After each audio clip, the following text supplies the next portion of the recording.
Ashley here. Today I'm really excited because I get to chat with three amazing women on some really important topics for Bell to Bell's week-long event celebrating Women's History Month and International Women's Day. Both Women's History Month and International Women's Day are global celebrations of women and their achievements, lending focus to important topics like gender equality, reproductive rights, and then violence against women. This year, the International Women's Day theme specifically is Break the Bias, which is a movement where differences are valued and celebrated and used to forge women's equality. Our panel today is titled Redefining Empowerment and Leadership for Women in Wrestling. So we'll explore what female leadership looks like to each of us in wrestling, how intersectional feminism can break bias, and then what we can do to empower ourselves and other women against imposter syndrome. So before we dive in, let's go ahead and meet our panelists. You each want to kind of go around and introduce yourselves and let everybody know where you're from. Ella, you want to start? Sure, you should know me if you watch Bell to Bells. I have worked with Kristen and Ashley multiple times. I host a bunch of podcasts, do some writing, and I guess the most recent, starting commentary. So I do a bit in the wrestling world. All right. Let's go next. Haley? I'm Haley. I am a writer and podcaster with Miss Jaychele over there. We do some stuff with Fightful Overbooked, and yeah, I do some writing with Body Slam, so that's where you can find me. You have a main title too, Haley, where you're in a leadership position. Oh, yes, I am a lead wrestling writer as well at Nerds and Beyond, but like...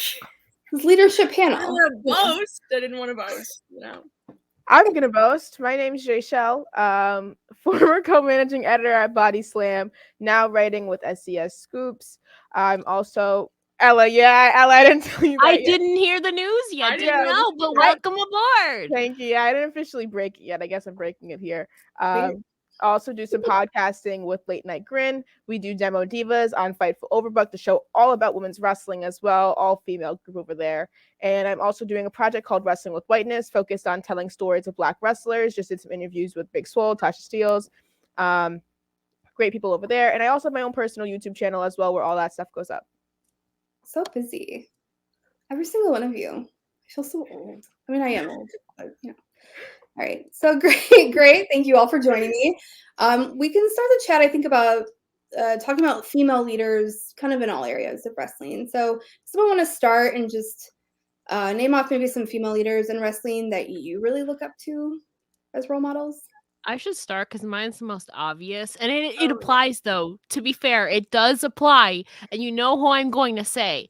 So I have to talk about the executive producer of the first ever NWA women's pay-per-view. Okay, she actually is a leader, though, like of her own thing, though. Yes, she was the executive producer. She is also like the leader, CEO, also of her own like legacy subs and all that. I'm talking about Mickie James. She is definitely one who like... I feel like maybe part of it is because she's a veteran in the business too, but she does so much in so many facets of wrestling, like in front of the camera and behind the camera too, even coaching and training at some points too. So for me, she's just one who I've looked up to for the longest time, but like in a leadership position, I feel like she balances her schedule well and really makes you feel welcome. And you can definitely see her passion and her drive and just like her mind to work definitely in wrestling is too. And kind of similarly too is like Thunder Rosa to leading Mission Pro. Yeah. She's like running her own company while also simultaneously wrestling everywhere around the world, but also bringing in a bunch of different girls of many representation in walks of life. She's definitely one too who I think a lot of people look up to. Yeah, I would agree. My two are Renee Paquette, formerly Renee Young. I love all her work. She's an incredible inspiration for me. She's one of the main reasons that I even started podcasting as well, was listening to just her interviews. And even when I do interviews with wrestlers, I will always go watch and see if she's done an interview with them first and kind of try to match her style. I feel like she's always so free-flowing and honest and transparent. And I always look up to her for that. And my overall inspiration, she's now recently become a leader. AJ Mendez. I will forever love AJ. And I feel like she's done so much for for women in wrestling, and now she's leading WoW, obviously. So I'm very excited for her, and hopefully she does find her way back into wrestling and into wrestling herself, like in ring. But I think she's a leader regardless, and she's an amazing stuff.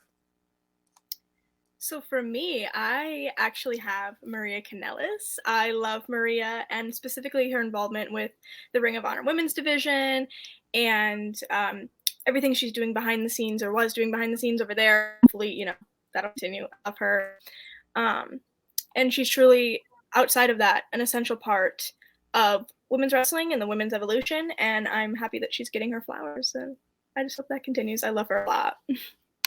She was my choice. She's a really good choice. We could talk about this a little bit later, I think, but Maria, for me, and I'll say this about everybody we've mentioned, like they break a lot of stereotypes, but I feel like Maria, especially because she's seen as this model and she's very sexy, and people think, well, nobody like that can be a leader, backstage, and she's really made it, well, all of them have made it a point to push other women in wrestling, which I think is really the goal, right? What characteristics or attributes then do you think make a good leader? I mean, we've sort of talked about it already, but what specifically would you look for in a leader or a mentor if you were going to choose one? I feel like too, there's a lot of different characteristics. Like there's more people who are more like frank, like think like a Gail Kim too. At least, I mean, we just see how she is like in the public light. I don't exactly know how she is backstage and stuff, but she's definitely one who like isn't afraid to speak her mind and like keep it real and all of that. So I think mixing that well with like constructive criticism, which I know a lot of people have praised her backstage for how she treats everybody too as a producer with Impact Wrestling. And so I think it's a good balance between like being honest, but also having constructive criticism, not completely shitting on things too, if that makes sense. Yeah. That with patience too. And I feel like not all people are born to be leaders. Definitely one is something that I don't do well into is conflict and all of that. Which is why I am not all about it. So I feel like you have to also have like a tough skin too, especially in pro wrestling. So that goes along with that too. Those are definitely just some that I think of.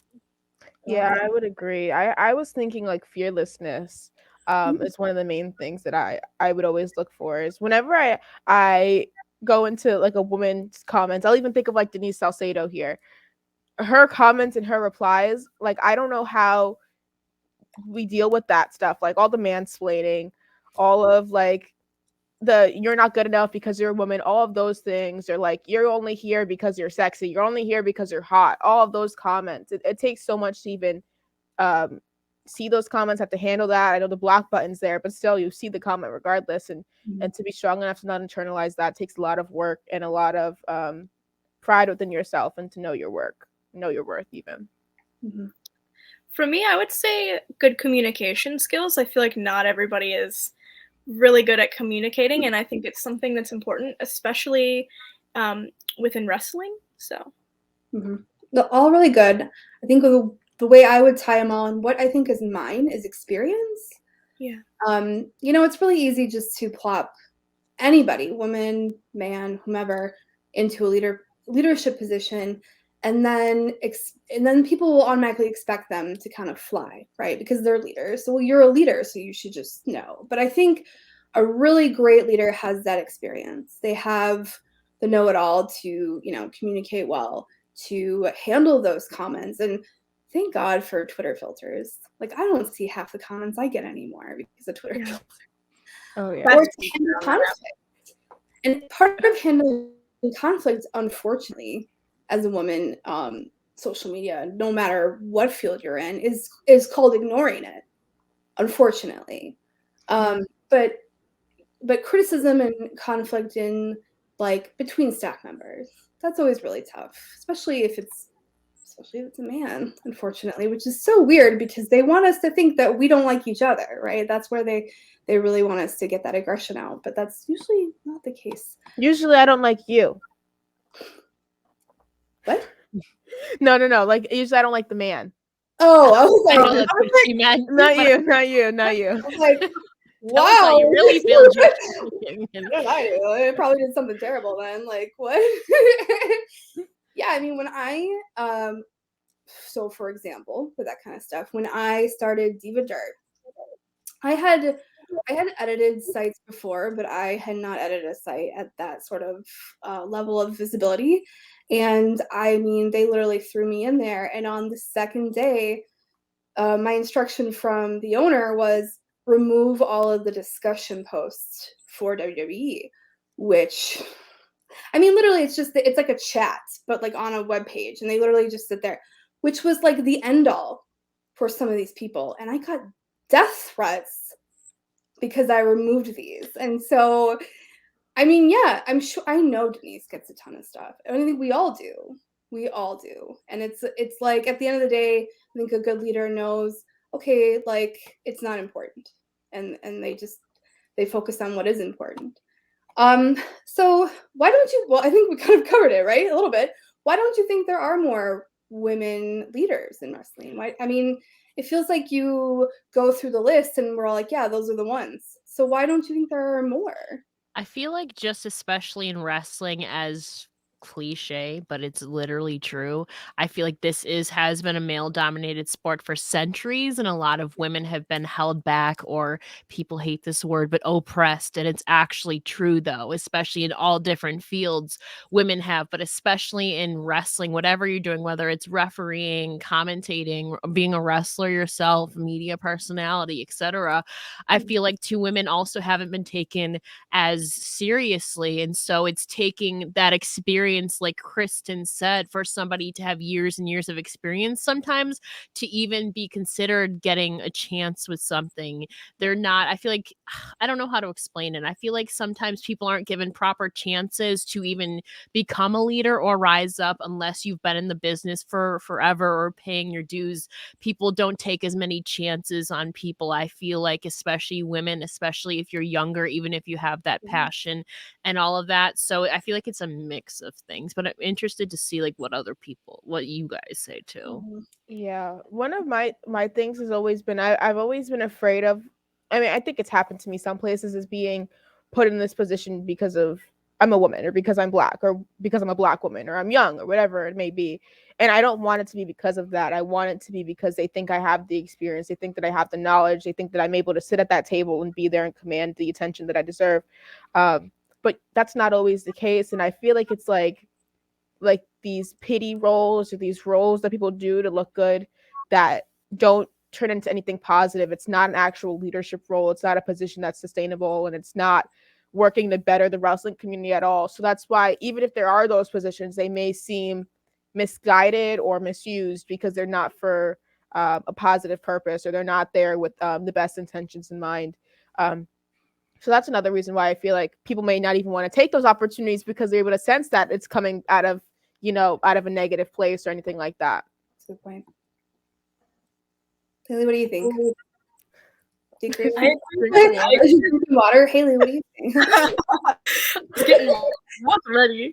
I agree with both points. You know, to Jaychele's point, I've definitely been in that position myself, places, and it's very, you know, it's disheartening to kind of feel that way and to feel like you're a statistic and not that you're there because you're qualified when you know that you are and you know you can do the work, but you just haven't been given the opportunity. It stinks. It sucks. I hate that. Haley was even there when like it happened to me. Like, yeah, it's one of those experiences where like it's so valuable to have like female friends in this, not even industry, but like in this space where you know that you can go to these people and they've probably been through the same things as you and know exactly what you're going through, and you can go to them for advice. And that's why like sisterhood and friendship is so important in this space. Yeah, I mean, I think this space has like in the 4 years now I've been around here, it's really grown with women. I had when I came in, I had male mentors because there weren't any at the time. Well, Andrea, but there wasn't many women's editors on a site, none of us writers, right? So it was just really barren. And I think like part of the problem is visibility, right? Sure, there definitely is a problem where people are just given positions for optics. And I think more than like they're not qualified, I think it's we're going to build like a corner. I've seen this in the last couple of years, a corner of our website no offense, Ella, okay, just for women's wrestling, and then, you know, and then put a woman there, and that'll look like we care, right? That looks like we care. And I'm not saying that WrestleZone or SC Scoops doesn't, because I know they do, but I have seen it on other sites where they do that, and you're like, okay, it's not a trend. Like, you can care about women's wrestling. Like, it's totally fine to care about it. But I think part of it is too visibility. I remember I got kind of in this like Twitter, I wouldn't say a fight, but there was some editors of sites that were a little bleh a couple years back, because I was like, you know, there are women that you can hire. And one editor was like, well, it's not, he privately messaged me and he's like, it's not that I don't want to, it's just I don't know many. And so I had created a tweet that was just like, hey, if you are a woman and you do anything in media and wrestling, like, put your info down here. And then he plucked people from that. So I think part of it is just visibility. And I will say, I think that women are, in my experience, from what I hear, they're really afraid to be outspoken. Yeah, I work in wrestling media. I had to drag her out of her spot. Like I said, conflict, no, like that's just not my thing. I think women, well, you know what I men, mean. yeah, I think it's getting easier now, but I think women in wrestling media and wrestling in general, they have a hard time promoting themselves because they usually get backlash, like more than men, right? Yeah. So then I've seen women quit because they were harassed by male editors. So, Yeah. you know, what then do? You don't really want to promote yourself. And So it's then hard they're to, not going to see you. So it's like this vicious circle. It really is. it's like hard to ask for what you want too. Like if there's Yeah. a position you want and you want to reach out to somebody, like normally I would suspect that men are used to this because they normally ask for what they want and then they get it. And that's just how it normally is. And I'm sitting here afraid to message somebody. I'm like, are they going to say no? Are they going to say yes? Like I'll shut myself down before I even get the opportunity from them, just out of like fear, like for no reason that like, I mean, I feel like I would have the credentials for it. I feel like I have the experience for the position or whatever it may be. Yeah. But like, I'm just like, maybe I'm not good enough. Like, and I feel like that's not even being a woman in this space. I feel like that's being a woman in general. Oh, for sure. And I think that's where a mentor comes really, really handy, to find a woman in this area who has what you want, who has a position that you're going after. So, like, don't just pick any mentor, right? Like, I would never pick a commentator because that's not what I want to do, right? But like picking somebody that has a job that you want or has a level of success that you like, and then asking them for that kind of advice. Because I've told Ella and I've told other people, like, that's the one area that I never had any issues in, is that I always just sent the email, just hit send. Because the worst thing that can happen is that at least now they're aware of you, right? And they may never answer, or they may say no, but they've got your name like drilled into their head now, and that's something. So I think women in general have it really hard, but I feel like there are groups within women, right, that also have it tougher. It's like, would you guys agree that maybe certain races have it tougher, or like classes? Jaychele, would you like to talk about this? I mean, I think it's obvious, but how do you see like that transpiring, like online and in jobs and stuff? Dude, oh my God. Where do I start? So one of the first things, okay, this is a more recent experience. People haven't said my name recently. I don't know what this thing is, but like people introduce me as Nicole now, which is like the weirdest thing. Nicole is my middle name, but I just use it as like my media last name. Oh. And when I first got into like this space, almost, I was afraid that my name was like too black or was like too hard people to pronounce. And I eventually just ended up just doing like the phonetic sounding out thing with like the emoji, trying to make it as easy as possible for people. And people would even reach out to me and they would say, hi, Nicole. Or like when they would have me on their podcast, they'd be like, this is Nicole. And I would just sit there confused. I'm like, my name is on my Twitter. It's spelled out on my Twitter too. Like you can see how it's spelled. And I always feared that that was like a result of my blackness. And even when I launched this project, oh my God, when I launched Wrestling with Whiteness, I got so much backlash and just like so much racism and like misogynoir, and even being friends with like Big Swole.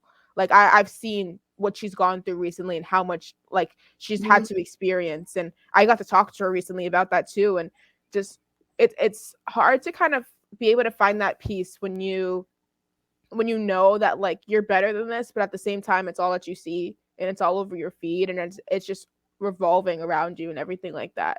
And then like people will give you unsolicited advice too, which is like my biggest like I don't even know the word. Nobody Like, asked. I Yeah. hate it. Somebody went, you should change the name of Wrestling with Whiteness because it centers whiteness and not blackness or something like that. Or like you should make it Wrestling with Blackness or whatever. And I was like, dude, one, I've released a bunch of interviews. The project is fully branded. It's my decision to make. Two, the way that I created this was because wrestling has been centered in whiteness and centered in I guess making like white people and white wrestlers as the champions and the role models and everything, and they're always the focal point, and that's where the name came from. And then I had somebody try to sit there and argue with me for like almost 2 hours on like Twitter replies, and I eventually just stopped replying because I was like, this is getting nowhere. I tried to explain to you respectfully why I made the name this. I have a background in social justice. I've been a social justice organizer for 4 years. I worked on campaigns for people. I can list my credentials to you when it comes to social justice organizing and wrestling media. So I do not need you to sit there and tell me what I should do when I know what I'm doing here. It's just so not useful at all. Like people will mansplain things to me, they'll white-splain things to me. I get it from both sides now. So it's just an overall headache. Warren says that Twitter is the only place where a stranger can talk to you like you're their employee. And that's, I mean, it's like, okay, then make your own podcast. If you don't like the way that I named a podcast, then go create your own. It's like this weird need for control. And I can tell you, it certainly happens with women a lot more than men. But I mean, it happens everywhere. Everyone thinks that they know better, right? Are there any other, I mean, I'm not sure. Are there any other groups you can think of that might experience more than others? I have a question for Jaychele too. Yeah. Especially with you being like so young too. Dude. That's legit. I feel like that might be, I mean, you've been in leadership positions like already before, but I feel like that comes with some drawbacks, especially too for you. So I'm like interested to hear some of if you're open to it. Oh yeah. Yeah, because you have a unique perspective about that too. I feel like. Okay, this is an odd story, but I remember one time I think I posted my Divas Championship or something, or was posting about the Divas Championship. I always keep it at my desk. It's like my motivator. I always keep it with me. It's what I started watching wrestling for, right? Mm-hmm. And somebody was like, so you started watching wrestling when wrestling sucked or whatever. And then like they were like the women's division was trash, their matches were trash, yeah, just like trashing the women's division and everything like that. And I was like, okay, one, we don't need to do that. Two, this is the wrestling that I know. This is the wrestling I grew up on. Like, you don't need to come at me for that.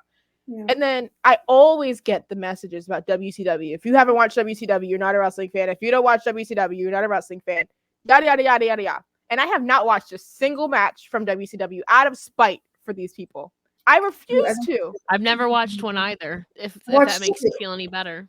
I'm clapping. I won't do that. I will not let them have the power over me just because you're old man status and you like old wrestling. I don't care. People come to me for my fresh takes. That's one of the main reasons people will follow me is because I give the young perspective. I'm 17. I know what the young demographic likes. I have the new perspective on wrestling. I feel like that's a thing that I bring, an advantage that I bring to companies. And if they see it as a disadvantage, I can't change their minds.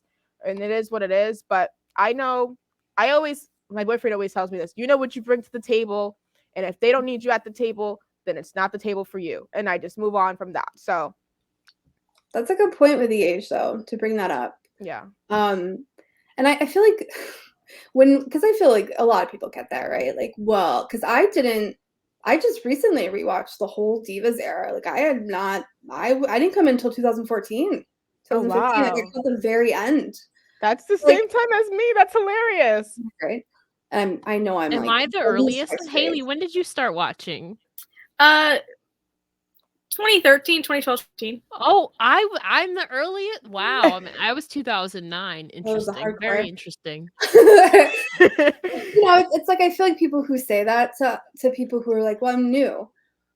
It's like, did you forget that the internet exists? I mean, it's not like you had to watch it live. It's like the same thing with movies. Like, just because I didn't watch Casablanca when it came out originally doesn't mean that I've never seen it. Like, it does, like, come, it's the internet. Like, what are you talking about? So age is a really good one. And I'm sure, like, because I'm sure all three of you, I know Ella's age. I'm sure Haley's younger. I'm 24. We can Haley's say it. 21. Yeah. Okay, all right. Haley's So young. yeah, I'm the old grandma here. But I'm sure all three of you do experience some pushback because you are so young. And not one of you looks any older than your real age. In fact, you look younger.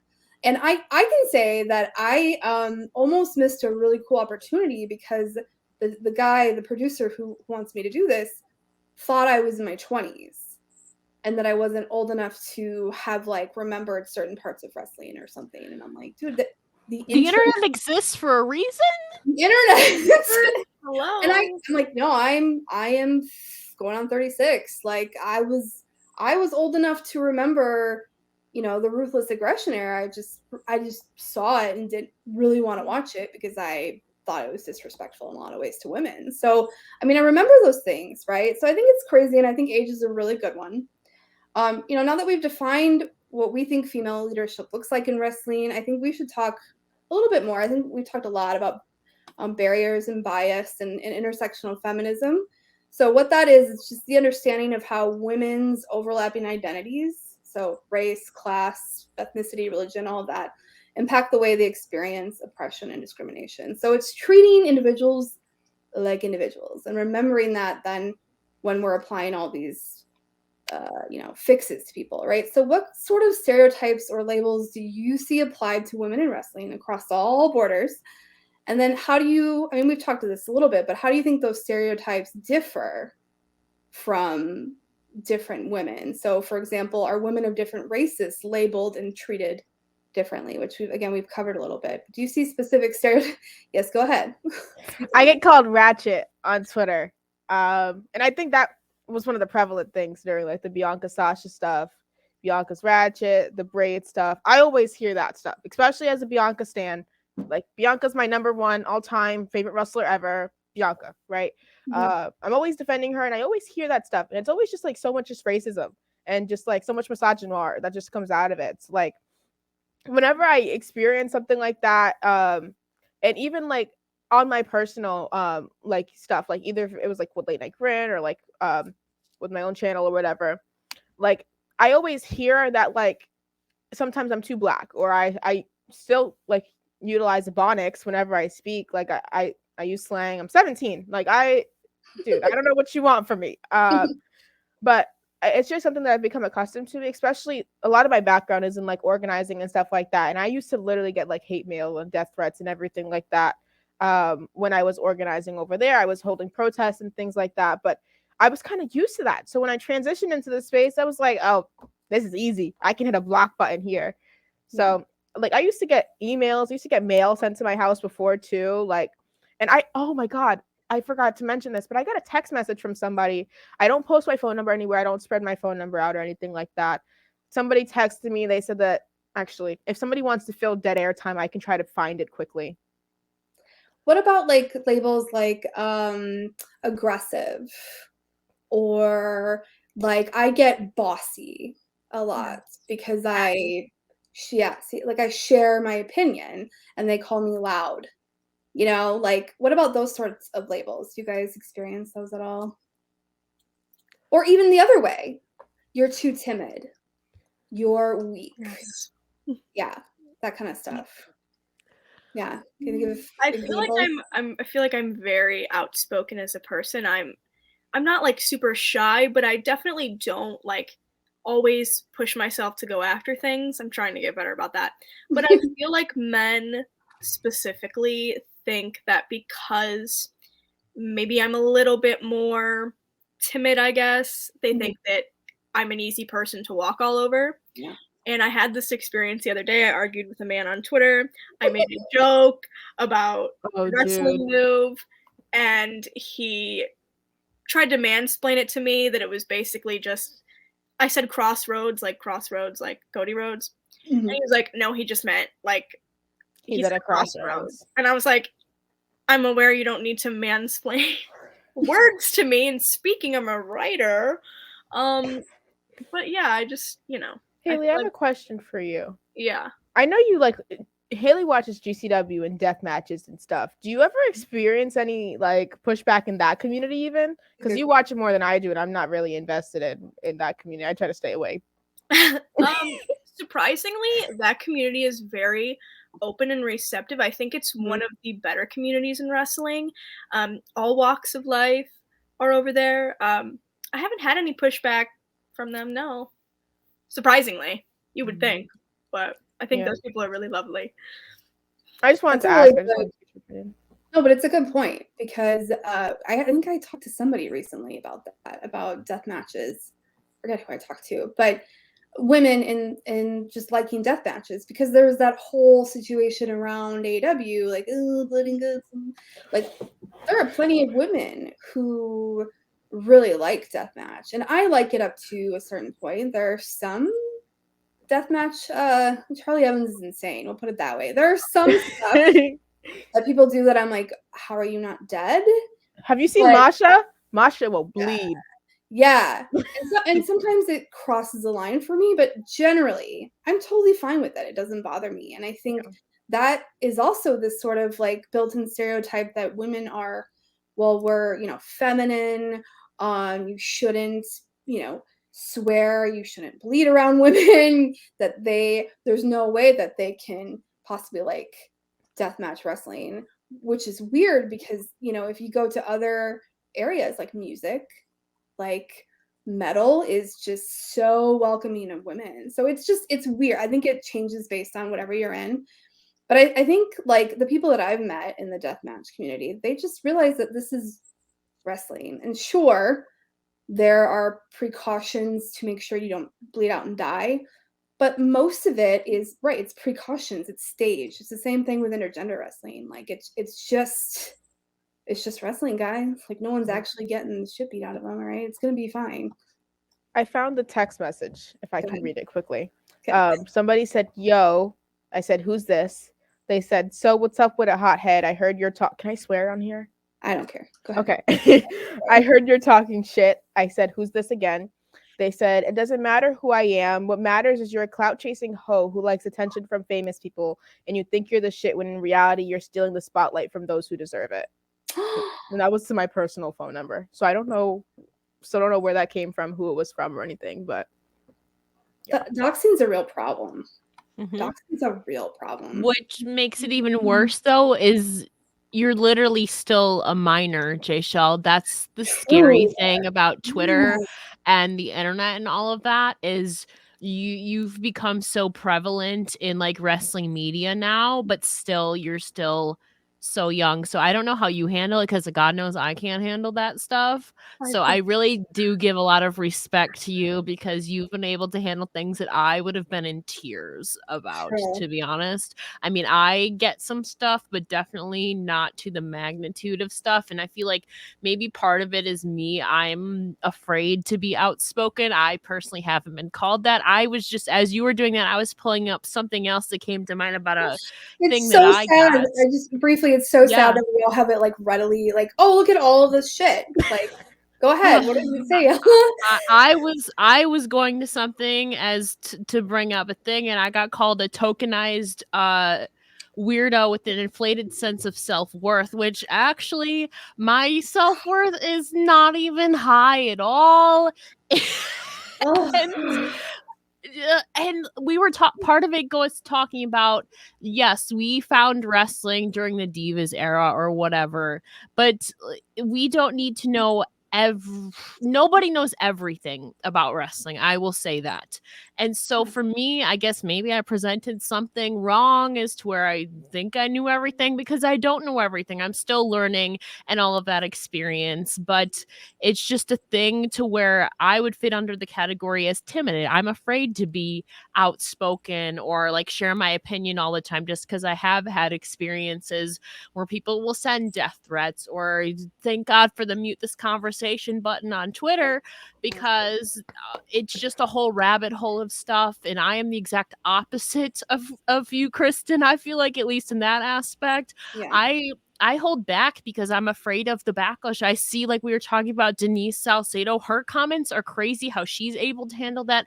I have no idea, because I'm the exact opposite. I will literally like shut it off, mute this conversation. I will not express myself out of fear for that. So I don't know where somebody thought my self-worth was high, because it's actually the exact opposite, but I digress. Well, the thing is, not only does nobody know all of wrestling, nobody knows us, right? Like, I've only met like 3 or 4 people probably in this whole wrestling media sphere in real life, and those are the like Ella, and those are the people that I think know me. Like, if I've met you in real life and I've hung out with you for more than 10 minutes, you know me. So I would say I don't even know half the people I talk to on a day-to-day basis in Twitter. And so to assume those sort of things about people, and then to take time out of your day, regardless if it's a woman or a man, to attack them, it's just crazy. And I used to Ella's point, I used to just shout all the time. Like, when I first started and I was under Fightful, I used to shout all the time about things. Like, and then I started to learn to pick my battles, to take what's mine and leave the rest. And if, like, there were moments where I'm like, I just really want to speak on behalf of somebody, or, to their aid, but those are adults. And if it's not mine, I leave it and pick those battles. And I'll tell you, when I talked to Renee Paquette, I asked her that. I said, how do you, first off, do you deal with that kind of stuff? Do you deal with stereotypes? And she said, of course, every woman does. And then I said, well, how do you deal with it? And she, like, Instagram comments are off unless she follows you. And Twitter, she doesn't even check that stuff, like, unless she follows you, kind of thing. So I mean, there are times where it's okay to speak up, but now I kind of sit back and I go, is this something that I'm willing to take a bunch of shit off of? Because guaranteed I will. And half the time it's really not. And half the time it's moral obligations to things. And those are the things I think you stand up for. So knowing that these stereotypes then lead to this very aggressive behavior, how do we empower each other in positive ways to go, just to help each other out in those situations? How do we empower each other as women? How do we back each other up? I feel like part of it is having conversations and open forums, even just like this, or we've had like spaces like that, people sharing their experiences out of different walks of life, different backgrounds, different identities, like we were talking about too. I feel like it's learning and hearing other people's experiences and taking that, and I mean, not only like empathizing with it, but putting themselves in your shoes. And even if you can't fully understand, I feel like it's listening to each other's stories and criticisms and experiences, and taking that and trying to learn something from it, I think, and apply it, or maybe tweak people. There's microaggressions even like that you might not even realize. And I feel like conversations like this are a good way to even make you maybe even realize if you have any, and tweaking that behavior, changing it, so you can uplift people, if that makes sense. Yeah. Oh, sorry. Yeah, I would agree. I think a lot of what's crucial here is cheering each other on, and making sure that even if we're seeing those experiences online, that like send a DM or send a reply or send a quote tweet or whatever it is, or you see a project somebody's really passionate about, share that, help them with that, all of that stuff. And like Ella said, having conversations like this and making it known, and being honest and vulnerable. And I feel like that's one of the things that I've tried to make sure I'm doing recently, is being vulnerable, and talking about my experience, especially as a young woman of color. If I don't do it, then who's going to do it? So.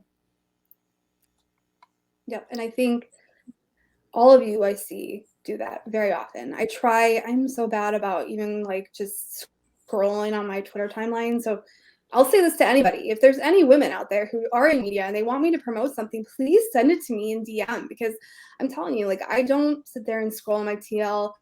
I certainly don't go to like really anybody's timeline, because I just am really bad at social media. So I don't do that kind of stuff. But like I see you three always promoting things, and that is certainly one way to do it. And I think it's amazing. Research suggests that gender biases then cause women to see each other as competitors, right? Because there are so many leadership opportunities and they're limited for us. So then all of a sudden, all this gender bias is placing us against each other, cat fighting. Oh, they're women, so they talk gossip about each other, which I will say I talk more gossip about dudes than I do ever women. Period. Which is not good. I'm trying to break that. So when women internalize that, then they hold each other and themselves to unattainable standards, which is causing then imposter syndrome, which I'm sure we can all relate to. If you don't know what imposter syndrome is, it's loosely defined as doubting your abilities and feeling like a fraud. So it disproportionately affects high achieving people, especially high visible people, who find it difficult to really accept their accomplishments. And they usually, I know for myself, I think, am I deserving of these accolades? Or there's other versions of it. Do you all experience imposter syndrome, and what does it look like for you if you do? Well, there's so many things. Oh, go ahead. I didn't want to cut anyone off. Sorry. Go ahead. No, I was waiting for someone to speak. Okay. For me, I would say I definitely experience it. I feel like for me, it's not as often like I'm not deserving of these accolades. It's just going back to like seeing each other as competitors and having that self-doubt in my mind, and seeing where people are as it pertains to where I am and where I want to be, which is where they are sometimes, definitely too. But there's definitely been instances to where like sometimes I definitely feel very lucky to have some of the opportunities or know some of the people I do, and I feel like I wouldn't have certain opportunities had it not been for certain connections and all of that. And of course, wrestling, even anything, is sometimes all about the hard work, but also sometimes it is who you know and forming those connections and networking. So sometimes for me, I feel like I wouldn't have certain things had it not been for certain people. So of course I put in the work. But sometimes I definitely feel like it wouldn't be for certain things that I wouldn't be where I am now. But for me, I feel like it's more self-doubt than feeling like I'm not deserving, if that makes sense. No, it does. I feel like I experienced both, but at different points in my life. I only started doing wrestling media stuff in November. When I first started, dude, the whole first 2 months, I was like, I don't deserve to be here. What the hell am I doing? I felt like I was taking positions away from people who deserved it. I felt like the whole time that like I wasn't doing enough. And like I remember the first month I was at Body Slam. I think I wrote maybe 80 articles in a month because I felt like I had something to prove to everybody. That's crazy. And dude, I don't know how I did it, but it was insane. And I was so afraid because of my age and who I was and what I thought that I didn't bring to the table until I just like I had a conversation with many people and they were like, if you didn't deserve to be here, girl, you wouldn't be here.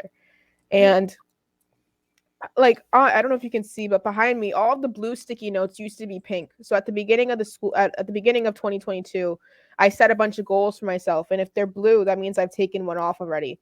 And even when I look at that, I still don't feel like I achieved my goals yet. Like it hasn't became a reality for me. I did an AEW interview and I lost my mind, but after I did it, it felt like I still need to do more. I always felt like I wasn't doing enough, or like I wasn't living up to the expectations I had set for myself. Not even expectations other people had set for me because I was blowing them out of the water, but like I was comparing myself to other people still, and I was like, they're doing this, but I want to do this, or things like that. And I was like, it takes time sometimes, and I'm just not in that position right now. And it's just a lot of conversations with yourself where it's like you'll get there when the time is right. If the opportunity is right, you'll be there. Like it's just putting a lot of trust and faith in myself and in the universe for me. For me, I'm a person that's very much a perfectionist. I have ADHD and a bunch of other problems. So like I feel like that leads over to my professional life. Yep.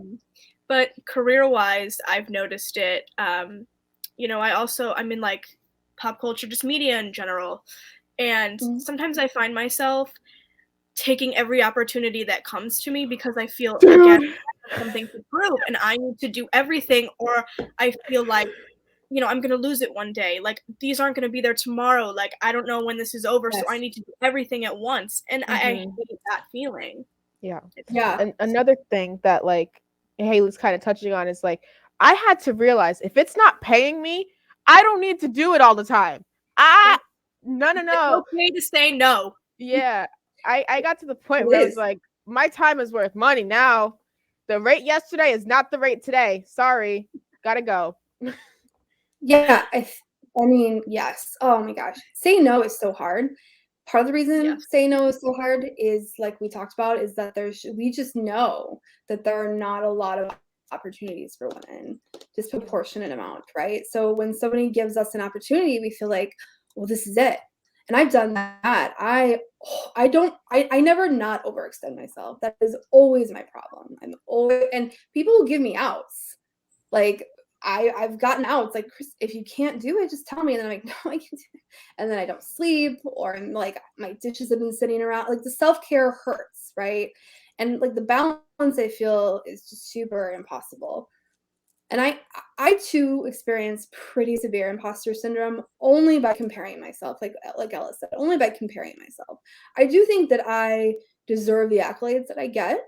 Sometimes I feel like when, you know, like you know, when I started Diva Dirt, for instance, I felt like that was just handed to me, which it kind of was. But, you know, I feel like I deserve the accolades because I've been writing online for like 12 years now. Like, my God, like I deserve my own website, right? But I do get to the point where I compare myself to other people, especially women. And I really do think it's because there are so few spots available that we go, well, you know, this person got this. Why wasn't I considered? And like sometimes I sit back and I go, why wouldn't you really want to do that anyways? Why I'm looking for reasons to like undercut myself, even though I wouldn't want to do that anyways. And then all that does is just pit each other against each other eventually down the line. Now I've gotten really good about going, this is not the woman, it's my own insecurities. But not every person is that self-aware. And so then at some point, people, you know, women are just fighting each other. And it's like, why don't we just create more opportunities? Like, that's really easy to do rather than just sitting back and self-loathing because we don't have certain opportunities. And so it's hard. It's hard to not cheer for somebody. It's hard to cheer for somebody and not feel like you deserve that, right? Like, it's hard to cheer for someone sometimes, but I feel like as women we really have to try. I know I really have to remember to try to do that. And imposter syndrome is just, I have a therapist. I'm not afraid to say it. And sort of like your goal thing, I have a thing where I can never remember anything good that I've done. As soon as something doesn't go my way, because I have all sorts of issues, I forget everything cool that I've ever gotten. I'll get a really cool interview, a really cool opportunity, and then the next week something won't happen the way I want it to. And then I'm like, nothing cool has ever happened to me. I don't get anything ever. And my Warren would be like, what are you talking about? Like, you just interviewed Shotzi Blackheart. Are you insane? Like, you just increased the PWI women's list. What are you talking about? And so my therapist, I have it in here, a box, like a photo box, where every time anyone says anything nice about me, or I get something cool, like I get a win in my life, whatever it is, I throw it in there. And so then when I'm feeling like I didn't get this opportunity, so I'm shitty, I can open that up and go, okay, look at all these pieces of paper. Like, look how great you're doing. It's super easy to forget all that stuff. Do you think women experience it more than men? Do you think it's possible? I feel like men, I know men experience it, but do you think that it's more frequent for women? Haley, yeah?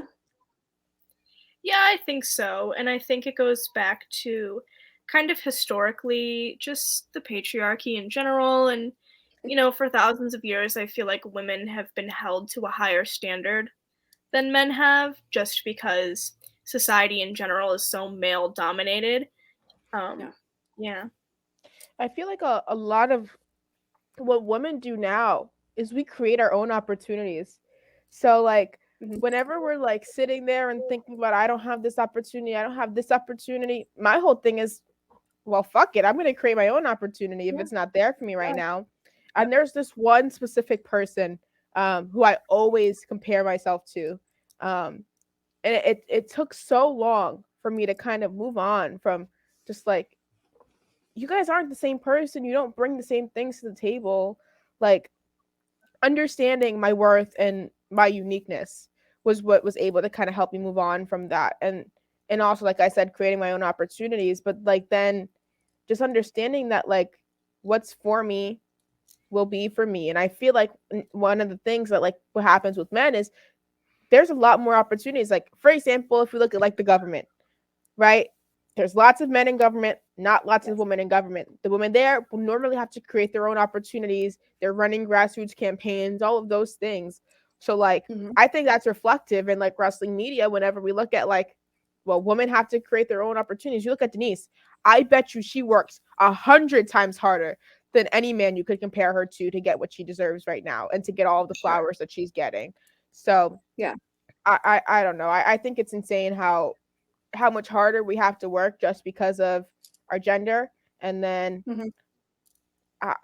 also my age, I feel like is another thing. Like ever since we talked about it, I'm going to be thinking about it again. I always forget it. I always am like, oh, and I think I was like a free agent or whatever. I still technically am, where I was just doing no work for any sites. And I was like, why isn't it happening? Why isn't it happening? And one of the things that kept running through my mind was, are these people afraid to take a chance on me because I'm 17? Are these people afraid to give me this opportunity because I'm 17 and they feel like I'm not worthy, or I won't prove myself, or I won't, provide value or whatever? But then I was like, I was sitting there, I was looking at the list of things that I've done, the list of things I can bring to a table. I was like, they're lost.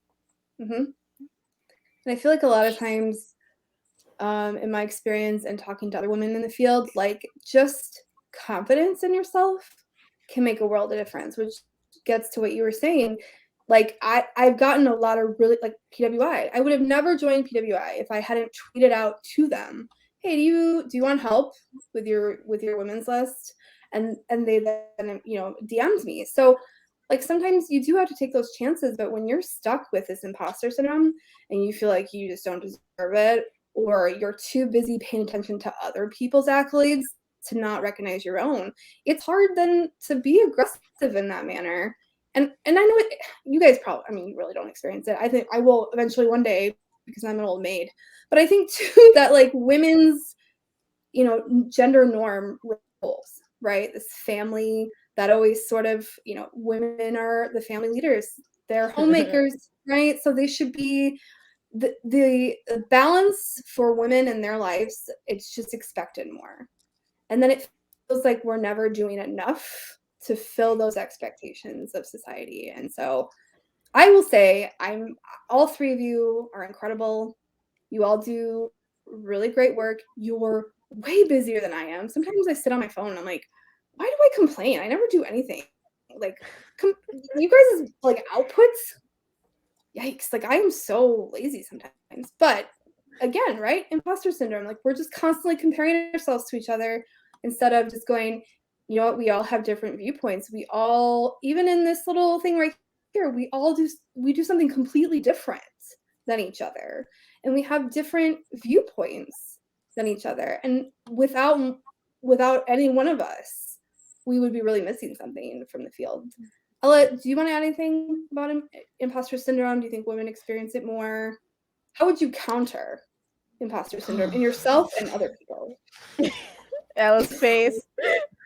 That's an I don't know. That's an I don't know face, honestly, because like, I don't know. I still feel like I'm trying. I don't have the answer. I'm going to be totally honest. I mean, I still struggle like every single day with for me, again, I feel like for me, it's more that self-doubt and it's that confidence that Kristen was talking about that I don't have, and feeling, yes, I've achieved some more things, but also part of it is like I feel so it's terrible to say, but I feel so like unfulfilled. And part of it is comparing myself to others. Like I want to be able to do more and more consistently and all of that. So to me, like I have some cool accolades, but always in the back of my mind, I'm like, I want more. Like I have so many goals, and part of me, I don't have the answer. It's just me internally. I struggle so much, which is sometimes why I'm like quiet on Twitter sometimes, is because I just can't look at it, because then I'm going to go into that self-loathing phase. And that's why some days I'll either just like scroll and look like I'm not on there, but I don't know. I don't have the answer, to be completely honest with you, and I'm sorry. I feel like we all just have our own to have all the answers, Ella. I feel like I have my own internal battle and stuff too. How do we combat imposter syndrome? I mean, I feel like it's what Jaychele said pretty much is, I mean, I like that idea too of like physically seeing like the accomplishments you have. And maybe that's something I need to do, is recognizing the work you have done and appreciating that. And I try to say like trusting the process and all of that. Everybody's paths is honestly different in their route to how they got there, and the obstacles and the opportunities in front of them. And a podcast I listened to like said something very important. Like, of course, there's always going to be somebody in front of you that like you want to be like them. But also, I feel like sometimes we forget there's somebody behind us who wants to be accomplishing or doing what we're doing. And I feel like we lose sight of that sometimes. So it's recognizing that there's always going to be somebody behind you in this link. And of course, the person in front of you is going to have somebody else they're looking at up to in front of them. So I feel like that is something that has helped me a little bit more recently in that. And so maybe that's Ella, are you one trying to way. make me cry? Same. I honestly though, Is I've this been a group listening. therapy session right now? I've been listening to some love like it. podcasts for thought, and it's actually been like helping a lot. So That's good. What about the other two? Do you have, what would you do to counter, like let's say you knew Ella was going through this. How would you help empower her, knowing your experience, assuming you knew, right? Like what would you tell her? Like how do we help each other out of these situations? I do a lot of journaling recently and lots of coloring books, oddly enough. I don't know. I just always take the time to decompress. And I feel like if I'm not in the calm, I guess almost zen space, I feel like I'm not able to look at things from the perspective of my best self. A lot of the stuff that I had to work on this past year I was incredibly negative, like towards myself, towards other people. I just want to be a nicer person in general. And it's hard to clap for people when you want something, obviously, but like at the same time, I'm always thinking like you only get what you give. So like I'm thinking if I was in this position, if I made like this huge announcement or I had this huge project, I would want somebody to support it, even if they, weren't necessarily cheering me on in the way that they wish that they could. I would still want them to support it. So I always try to spread the love if I can, even if I'm, a little bit envious. But that's on my part, not theirs. Right. no, I do the same thing, Jaychele. Like I feel like a lot of us do. Of course, we're happy for the person, but also in the back of our minds, we're obvious, like internally, unconsciously comparing. I Yeah. completely understand that. Always. Yeah. And I compare myself to men. I'll be honest. Even because, right, like sight, not that my sight is, I have to be honest about my sight and where it is in the hierarchy, but even like certain site owners, I'm like, well, what the hell? Like we came at the same time, But Haley, do you have what do you do when you start to feel imposter syndrome? How do you look at it? So I actually recently just had this happen to me. I had like a whole bout of imposter syndrome. And I feel like for me, it's also an internal thing, and I have to be conscious of kind of my self-confidence and realizing that, I've done things too, and I'm really proud of them. But I have to remember to take my mistakes, in stride and note that it's a natural part of the process, and you're always going to get where you want to go. It doesn't matter if it takes time, and it doesn't matter what path you take. You're always going to get there. Just different for everyone. Yeah.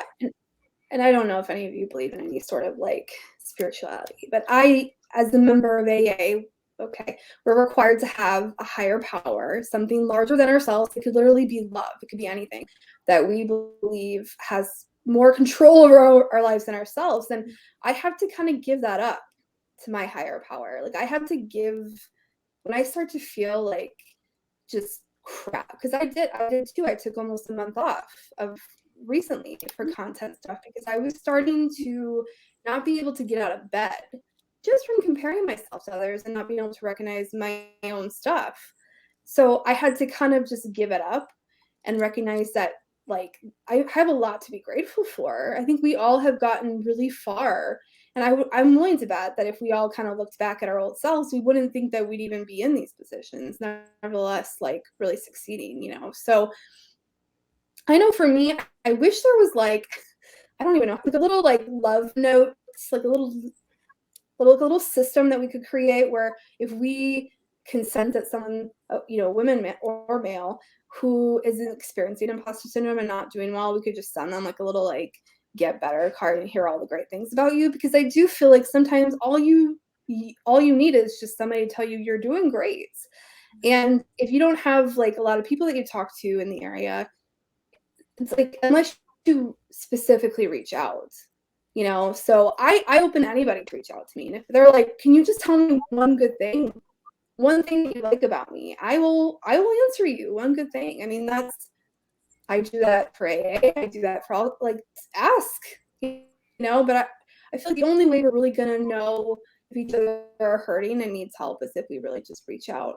And I think like I know we covered a lot of ground here today, and like I feel like I just know you guys so much more, and that we covered so many great topics. And I really enjoyed the chat. I really learned a lot from each of you. Thank you all for sharing your experience and your strength and your hope with me.